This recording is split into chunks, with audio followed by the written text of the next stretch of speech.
On est le 26 mai 2022 et aujourd'hui ils sont 4. 4 Français à être retenus en otage en Iran.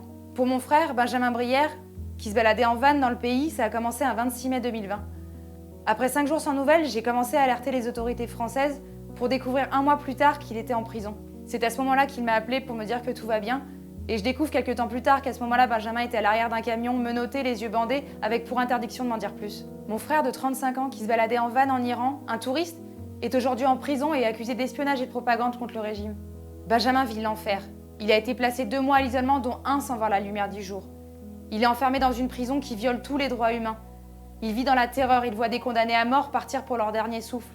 Il vit dans une inhumanité qu'on peut même pas imaginer. Au départ, j'ai pensé à un malentendu. Mais voilà 2 ans qu'on est dans l'attente de la libération de Benjamin. 2 ans que Benjamin est oublié dans les prisons iraniennes et 2 ans que lui, comme toute notre famille, vivons l'enfer. On a tout tenté. D'abord le silence, dans l'attente que ce malentendu se résolve tout seul. On s'est ensuite tourné vers l'État, puis vers la presse pour éveiller l'opinion publique et montrer au monde que Benjamin n'est qu'un simple touriste. Et pour finir, Benjamin a entamé une grève de la faim en janvier 2022.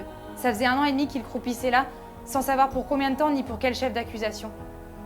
Il a été condamné à 8 ans de prison à la suite d'un procès complètement injuste et sans réel droit à la défense. Depuis 2 ans, on se bat pour le sortir de là.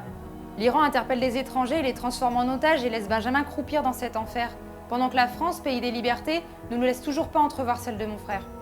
C'est insoutenable. Benjamin n'est évidemment pas un espion, et ça le gouvernement iranien comme le gouvernement français le savent très bien. Aujourd'hui, on comprend que Benjamin est un otage, une monnaie d'échange qui pourrait servir à des négociations qui nous dépassent complètement. Aujourd'hui, 4 Françaises sont retenues en otage en Iran.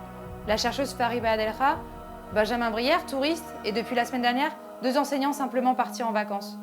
Tout ça pour dire que cette situation peut arriver à n'importe qui et c'est complètement irréel. Ça peut plus durer. Aidez-nous à nous faire entendre, faites tourner le message, partagez notre histoire. Plus on en parlera, plus la France devra agir.